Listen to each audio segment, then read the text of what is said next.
Sean bienvenidos a un video más de escenas que me animaron, curiosidades o cosas que quizás no sabías. Ya no sé cómo ponerle a esto para que haya visitas.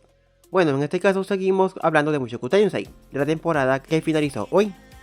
Esta sección de videos está teniendo una recepción muy baja, pero lo seguiré haciendo ya que cuesta muchas horas leerse las novelas y quiero recuperar lo invertido. En la temporada abarcó los volúmenes 10, 11 y 12 de novelas ligeras originales. Bien, una vez dicho eso, empecemos. A la mañana siguiente, Sylphie y Rudeus daban un paseo. Mientras que Rudeus caminaba con alegría, Sylphie caminaba un poco torcida, tal vez porque perdió su virginidad.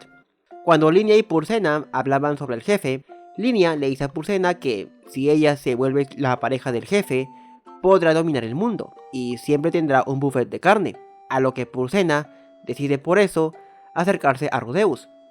Ella le parpadeó adorablemente y levantó sus pechos para hacerlos más prominentes. Además dijo que quería que la ame, a lo que Rudeus solo la golpeó en la cabeza. Rudeus, al decir que ya se había curado de su enfermedad, todos lo rodearon, le aplaudieron y lo felicitaron, como el último episodio de cierto anime sobre ángeles. Nanahoshi en su mundo era una lectora frecuente de mangas y novelas ligeras. Rudeus le preguntó si conocía cierta historia de encontrar 7 esferas del dragón, a lo que ella respondió que sí. Así que confirmamos que Nanahoshi es fan de Dragon Ball. Mientras Rudeus examinaba la casa, pensaba en muchas cosas que haría con Sylphie. Él pensó en estar los dos desnudos calentándose con la chimenea. También pensó que en la cocina Sylphie le podía cocinar solo con un delantal desnudo. En las novelas nos dicen que gracias a ese cristal que tenía en la muñeca, esta se recargaría en la mesa que encontraron en el sótano. Por eso siempre podía moverse por las noches. Por cierto, los libros que encontraron estaban en un lenguaje que Rudeus no podía leer. Tal vez sea lengua del dios del cielo o la del dios del mar, pero tanto del escudo del libro como la escritura se sentían familiares para él. En las novelas nos cuentan que Rudeus contrató a alguien para que renovara la mansión. También aquí descubrimos que la misma persona que había escrito esos diarios encontrados en el sótano era quien construyó la mansión también. En la novela, la tribu de los Doldia tenían una tradición en la que consistía que cuando son invitados a una boda, los invitados cazarían y la presa se les regalaba a los novios. Por eso Linia y Purcena trajeron un jabalí que ellas mismas cazaron en la mañana. En la reunión de la boda, los asistentes de la princesa le regalaron a Rudeus una caja que contenía un afrodisíaco y un consolador. Por alguna razón, pensaron que era algo necesario que una pareja de recién casados necesitaría. En la novela nos dicen que Luke estaba en el nivel intermedio del dios del estilo de la espada y principiante en el estilo del dios del agua.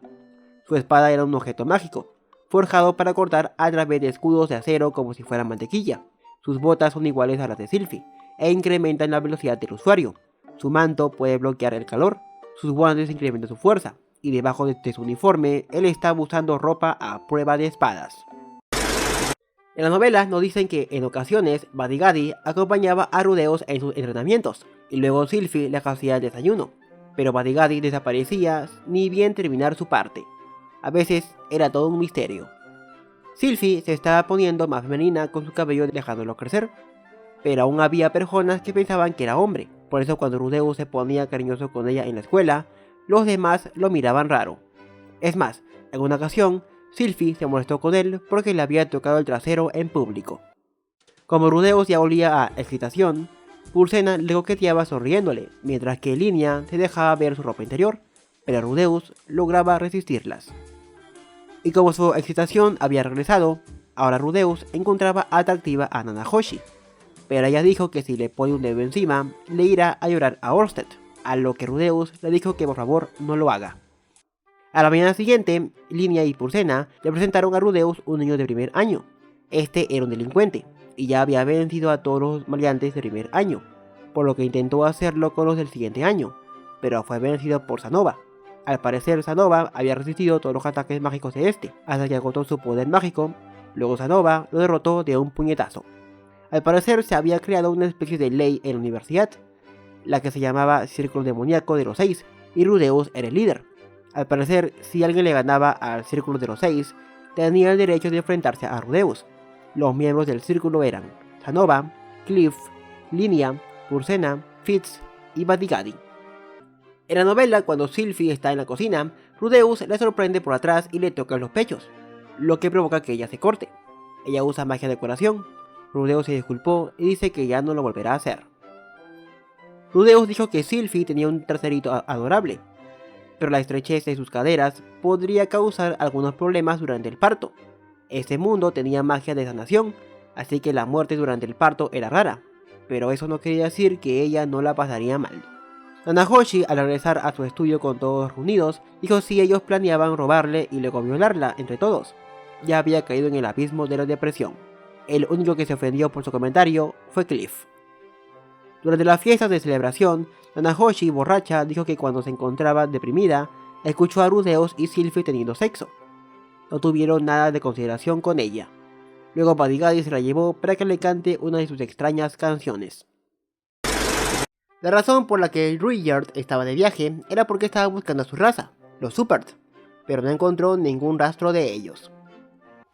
En la novela nos cuentan que antes de que Aisha y Norm viajaran, se encontraban en un puerto. Y ahí tuvieron una discusión porque Norm no quería ir donde Rudeus. Ella sale molesta de la taberna y se pierde en las calles, chocando con un hombre barbudo, el cual le hace caer su brocheta y mancharle su camisa, a lo que este hombre, que estaba borracho, la agarró del cuello y la levantó diciendo que tenía que pagar por su camisa. Ella sabía que el alcohol hacía mal a la gente, y que los borrachos no eran buenos, excepto su padre. Felizmente, para su buena suerte, llegó Rudyard, quien la salvó del borracho. En una escena sacada directamente desde una novela de fantasía, un hombre con una hermosa joya en su frente, iluminada por la luz del sol desde atrás, y con una sonrisa en su rostro mientras miraba hacia ella. En ese momento, Norm se sintió como una princesa de cuentos de hada, cuyo caballero había llegado para rescatarla. En la novela nos dejan más en claro que Aisha era toda una genia. Ella tenía un buen dominio de la lectura, escritura, matemáticas, historia y geografía. Lo que es más, ella era hábil a la hora de limpiar, lavar la ropa, el aseo general de la casa y en cocinar. Incluso había alcanzado el nivel principiante del estilo del dios del agua, y también en los 6 elementos básicos de la magia.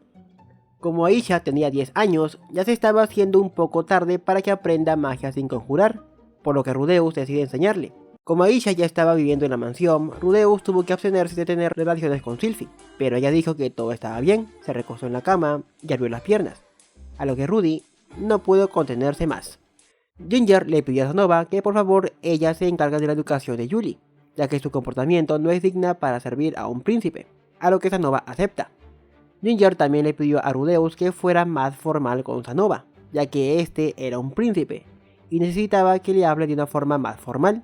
Lamentablemente, Sanova se enojó, la tomó del cuello y la puso contra la pared, ya que Rudeus era su maestro, y que le hable normalmente significaba que ya eran cercanos. Obviamente Rudeus lo detuvo. En la novela nos dicen que Linia y Purcena no tomaron las bragas de las chicas que dijeron que no. Además de las que se aceptaron, ellas les dieron bragas nuevas. Así que básicamente no les obligaron a nadie a quitarse las bragas y tampoco hicieron que caminaran sin bragas por el campus. Pero igual estuvo mal lo que hicieron. Rudeus, al entrar al dormitorio de chicas, en ese cuarto, como todo estaba oscuro, tocó por accidente el sostén de Purcena. Era más grande de lo que Rudeus imaginaba. Linia dijo que era libre de llevárselas a casa. En la novela nos dicen que Norm odiaba a su hermana casi tanto como odiaba a Rudeus. En la escuela a la que fueron juntas, Aisha insistía en competir constantemente con ella. Ella le retaba en la sala de clases y en el campo donde solían ejercitarse, y siempre la vencía. Ella le restregaba en la nariz sus fracasos. E incluso la abuela de Norm estaba al tanto de todo esto, y no la agradaba en lo absoluto.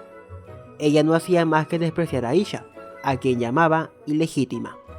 Norm fue forzada a asistir a clases de etiqueta y lecciones para prepararse para ceremonias específicas. Nada de ello se sentía natural para ella. Se equivocaba repetidamente y regañaba todos los días. Cada vez que quedaba en vergüenza, su abuela murmuraba lo siguiente: supongo que ese asunto de ser aventurero debe contaminar la sangre, como también el espíritu.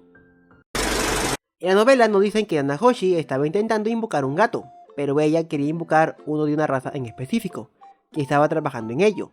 Si no especificaba bien, podría invocar un gato pardo casero, un gato de montaña, un tigre o incluso una pantera. Nanahoshi nos explica que la magia de invocación está dividida entre la invocación de bestias y la invocación de espíritus. La invocación de bestias aparentemente se refería a invocar monstruos específicos, Invocarías a una criatura inteligente usando un conjunto complejo de círculos mágicos, pagándole alguna especie de compensación y haciéndola trabajar para ti. Usualmente esto quería decir que invocar una gran variedad de monstruos de la clase que podías encontrar en la naturaleza. Sin embargo, también era posible invocar bestias legendarias que se creían que residían en otros mundos. Tampoco las invocaciones de bestias estaban limitadas a seres vivos. También era posible apuntar a objetos inanimados. La invocación de esa botella de plástico por parte de Nanahoshi técnicamente estaba categorizada como un hechizo de invocación de bestias. Por otro lado, la invocación de espíritus era una clase muy diferente de técnica. Esto en realidad involucraba crear entidades artificiales a partir del poder mágico. En cierta forma, diseñar esos hechizos aparentemente era similar a programar. Después de que se entere de que su esposa Sylphie estaba embarazada, obviamente ya no podía hacer el delicioso con ella. Aisha se ofreció para ello, pero Rudeus dijo que ni lo sueñes, niña.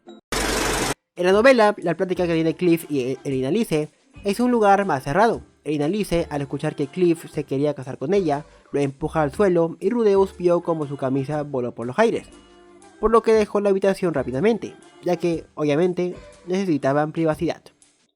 En el bosque fueron atacados por monstruos llamados jabalíes verdes, los cuales fueron abatidos por Rudeus. Cuando Rudeus fue encantado por la sucubus, este salió afuera, se bajó los pantalones y estaba a punto de jalársela, hasta que apareció la sucubus. La primera criatura con la que Elinalice y Rudeus se encontraron en el desierto se llamaba Escorpión de Muerte Doble. Su aguijón liberaba un muy peligroso veneno que solo podía ser curado con magia de desintoxicación de nivel intermedio. El siguiente monstruo que se encontraron fue un Treant, esta vez un enemigo común. Este era un Treant cactus verde y con espinas, en vez de un árbol andante. Era un monstruo de rango C, capaz de disparar agujas a sus enemigos y usar magia de tierra básica. Pero por otro lado, no era una gran amenaza. El siguiente monstruo que se encontraron fue un gusano extremadamente grande, tal vez como 1 metro de diámetro y al menos 5 metros de longitud. Dejó salir un extraño sonido en el medio del aire y después regresó dentro de la arena y desapareció. Era un gusano de arena. Estos eran monstruos que esperaban pacientemente bajo la arena, y entonces salían de golpe para atacar cuando una presa de casualidad pasaba cerca. También vinieron un ejército de hormigas falange. Eran criaturas de rojo brillante marchando juntas en una formación ordenada. Cada hormiga era de tal vez 30 centímetros a 1 metro de tamaño. Además, venían en diferentes formas. Rudeus vio algunas con alas e incluso algunas que tenían extrañas partes inferiores con forma humana. Elinalice dijo que, por sus números y tamaño, eran criaturas de rango S. También dijo que las hormigas falange son uno de los monstruos más peligrosos. Son conocidos por su insaciable apetito y su habilidad para consumir cualquier cosa en su camino, y estas son particularmente grandes. Deben ser una especie única de este continente. Luego por la noche, Elinalice fue rodeada por varios murciélagos gigantes. Rudeus procedió a ayudarla, pero apareció otra sucubus. Rudeus no iba a caer otra vez, por lo que la ahuyentó usando su proyectil de tierra. Rudeus no podía matar a algo que parecía un humano. Luego de eso aparecieron lagartos de 2 patas. Estos parecían velociraptors, pero para la mala suerte de ellos, también aparecieron pollos gigantes. Estos eran los depredadores de los velociraptors, así que se los comieron. En la novela no dicen que mientras Rudeus y Elinalice luchaban contra un escorpión de muerte doble, se les apareció un gusano de arena, que se tragó por completo a Rudeus. Pero este usó un hechizo de viento para desgarrarlo desde adentro.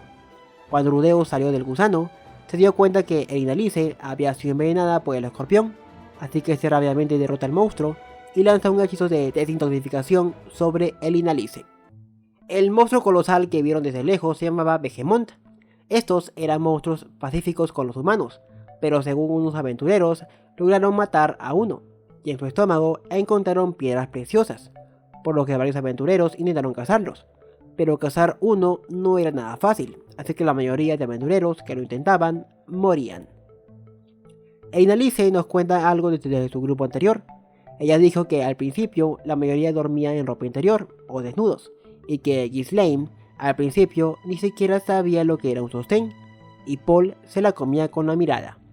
Al llegar a la primera ciudad, vieron como un grupo de aventureros estaban siendo atacados por varios glifos, a los que Rudeus y Elinalice fueron a ayudar. Después de salir de la ciudad, se encontraron con más monstruos, hubo búfalos Begarit, los cuales arremetían hacia ti en grupos, y tarántulas gigantes, enormes arañas que salían de la tierra furtivamente. También se encontraron con águilas maestras, monstruos voladores que recitaban hechizos del viento desde los cielos. En la caravana que estaban viajando le pertenecía al grupo que salvaron de los grifos. Ahí había un tipo que tenía un ojo demoníaco como Rudeus. Su ojo demoníaco era del mismo tipo que el de Kislane. Le permitía ver el flujo de poder mágico en el mundo a su alrededor. Esto era de mucha utilidad a la hora de detectar enemigos. Por eso lo apodaban Ojo de Halcón. En la novela nos explican que, como en este continente las sucubus abundaban, siempre en un grupo llevaban a por lo menos 2 mujeres. Para que así, si un hombre es encantado por una sucubus, esta mujer se encargaría primero de matar a la sucubus y luego se acostaban con los hombres para desaparecer el hechizo. Al parecer ya era una tradición en este continente. Obviamente esta práctica terminaba en embarazos, por lo que las chicas regresaban a la aldea para dar a luz, dejaban al bebé a cargo de la aldea y luego regresaban a sus actividades. El bebé era criado por toda la aldea, así que nada les faltaba. Luego la caravana estaba bajo ataque. Eran 100 bandidos que lanzaban flechas envenenadas y ya habían herido a alguien. Lamentablemente, este falleció en el acto. Rudeus convocó un pantano con su magia, el pantano más grande que había creado, y así pudieron escapar. En las novelas nos dicen que ese esqueleto que había en la ciudad era de un Behemoth. En el pasado, el gran héroe, el dios del norte Kalman, de la segunda generación, visitó esta tierra. Él y sus compañeros derrotaron al Behemoth que estaba fuera de control. Ellos se comieron algo de su carne y dejaron que el resto se pudriera. También nos dicen que las hormigas estuvieron dentro de los numerosos monstruos que se comieron la carne del Behemoth derrotado, y son la causa de los numerosos laberintos de la ciudad. Cuando monstruos devoran a monstruos que son más fuertes que ellos, dan nacimiento a una poderosa descendencia.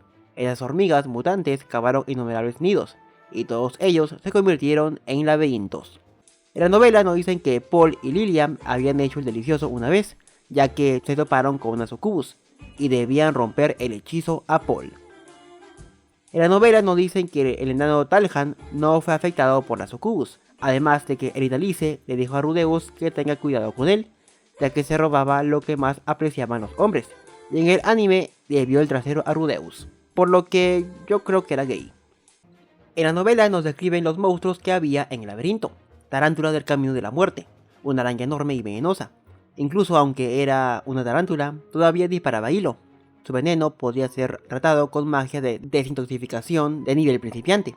Era un monstruo de rango B. Oruga de hierro, una oruga parecida a un tanque, pesada y dura. Era de rango B. Cráneo de barro, un monstruo con forma humana cubierto de barro. Tenía un cráneo incrustado en su centro que era su punto débil. Era de rango A. Guerrero acorazado, un conjunto de armaduras oxidadas de 4 brazos, cada uno portando una hoja afilada. Era un monstruo de rango A. Diablo devorador, una bestia con largos brazos y piernas, como también garras y colmillos afilados como un cuchillo. Era de rango A. Estas 2 bolas de luz que vemos en el anime, una fue invocada por Giz y la otra por Rudeus, por el pergamino que leyó Nanahoshi en el capítulo pasado. En la pequeña riña que tienen Paul con Eridalice, esta revela que Sylphie era su nieta, ya que Rudeus se casó con ella, eso lo convierte en su nieto. En ese caso, como padres de su nieto, Paul y Zenith, básicamente son como hijos para ella. Paul solo se congeló. La razón por la que Roxy sobrevivió un mes en el laberinto era porque ingirió carne de monstruo. Esta era tóxica, por lo que tenía que recitar magia de desintoxicación cada vez que la comía. El monstruo del cráneo de barro, Rudeus lo comparó con Yamila de Ultraman o Zachiel de Evangelion. La espada corta que Paul empuñaba en su mano izquierda era un objeto mágico que compró en Rappan. Tenía una habilidad especial llamada corta acero, lo cual quería decir que mientras más duro fuera su oponente, más afilada se volvía la espada. En el anime, tal vez pensaron que Paul murió siendo aplastado por la Hidra, pero en la novela nos dejan claro que las escamas de la Hidra eran muy filosas, y esta Hidra era muy inteligente. A pesar de que tenía sus 8 cabezas cortadas, aún así siguió moviendo sus cuellos, y como sus escamas eran filudas, estas cortaron todo a su alrededor, como si fuera un rallador. Y Paul fue aplastado y cortado a la mitad por esas escamas. y Rudeus también perdió la mano por culpa de esas escamas. Aquí Rudeus se echa la culpa de la muerte de Paul. Si tan solo él supiera cómo usar bien una espada, él y Paul habrían cortado cabezas juntos y luego Roxy quemaba las cabezas con magia. Si tan solo supiera cómo envolverse en un árbol de batalla, si tan solo se pudiera mover más rápido, entonces Paul no habría muerto, pensaba Rudeus. En la novela nos dicen que una vez que la mente se había ido, nada podía sanarla, ni siquiera la magia de sanación de nivel divino. Si algo le ocurría a la mente de alguien, no había forma de arreglarla. Por lo tanto, lo de Zenith era irreversible. Como Rudeus andaba mal, Geese sugirió a Elinalice que vaya a divertirse con él, si saben a lo que me refiero. A lo que ella respondió que no es momento para divertirse con alguien. La única que no entendió de qué estaban hablando fue Roxy. En ese momento, Elinalice reveló que Rudeus estaba casado con su nieta y que ya tenían un hijo en espera. La revelación dejó en shock a Roxy, que hizo que botara la jarra de agua al suelo. Luego empezaron a hablar sobre contentar a Rudeus. Elinalice no se podía acostar con él porque estaría traicionando a su nieta. Geese sugirió llevarlo a un burdel, pero no sabía si acostarse con una desconocida lo ayudaría. Así fue como Roxy tomó la decisión de hacerlo ella misma. En la novela nos dicen que Geese y los demás habían contratado gente y volvieron al laberinto para recolectar los objetos mágicos que había en la cámara de atrás que custodiaba la Hidra. Además de que también habían despojado a la criatura de sus escamas, más bien las piedras mágicas que habían estado pegadas a través de su piel. Estas eran piedras que podían absorber poder mágico. Venderlas todas les había generado una fortuna colosal. El animal que vimos con ellos era un armadillo del desierto. Estos eran animales domesticados y eran buenos para viajar por el desierto. Era realmente costoso comprar uno para luego dejarlo botado en el desierto, por lo que Rudeus decidió llevárselo con él. Aún por el desierto, se encontraron con un lagarto gigante parecido a un T-Rex, al cual vencieron rápidamente. También se encontraron con las sucubus, pero como su grupo estaba conformado mayormente por mujeres, estas se encargaron rápidamente de ellas. Geese y Rudeus cayeron bajo los encantos de las sucubus, a lo cual Rudeus fue por Roxy, pero fueron curados con magia de desintoxicación. Cuando Elinalice hablaba con Rudy, ella contó que cuando fue a beber con Roxy, ella dijo que su visitante mensual aún no llegaba, lo que quería decir que había una probabilidad de que Roxy estuviera embarazada. En la novela nos describen que todos los amigos de Rudeus estaban bien. Es más, Norm se había convertido en una especie de idol en la universidad. Hasta tenía un club de fans y todo. Geese dijo que Sylphie era muy linda, pero si no fuera por su abuela puta, ella sería perfecta. Por lo que Elinalice se enojó y comenzaron a pelear. En la novela nos dicen que Elinalice se había acostado con 3 hombres a lo largo del viaje. Ahora que Rudeus tenía 2 esposas, tenía que discutir de cómo organizarse para vivir bien los 3. Roxy dice que Sylphie debería ser su primera prioridad y que solo un poco de su atención cuando tenga tiempo libre era suficiente para ella. A lo que Sylphie dice que no y que deberían ser justos. Además, puede que Rudeus traiga más esposas a casa. Rudeus se imaginó teniendo delicioso con sus 2 esposas a la vez, por lo que su amiguito se levantó. Roxy también nos aclara que no estaba embarazada. Al parecer, lo que dijo en capítulos atrás, de la novela me refiero, había sido una exageración de Elinalice. Cuando Sylphie estaba dando a luz, había una tremenda tormenta, por lo que el doctor no pudo llegar. Afortunadamente, tenían a Lilia, la cual tenía bastante experiencia trayendo bebés al mundo. La tumba de Paul se encontraba sobre una colina. Ese era un cementerio para nobles. Rudeus pensó que ese sería el mejor lugar para él. Geese y Talhan habían comprado alcohol y se emborracharon frente a su tumba, recordando viejos tiempos, también ganándose la ira del cuidador de tumbas. Gracias por llegar al final del video. Recuerden seguirme en mis redes sociales y compartir el video si les gustó. Este es VicerX y me despido. Hasta la próxima.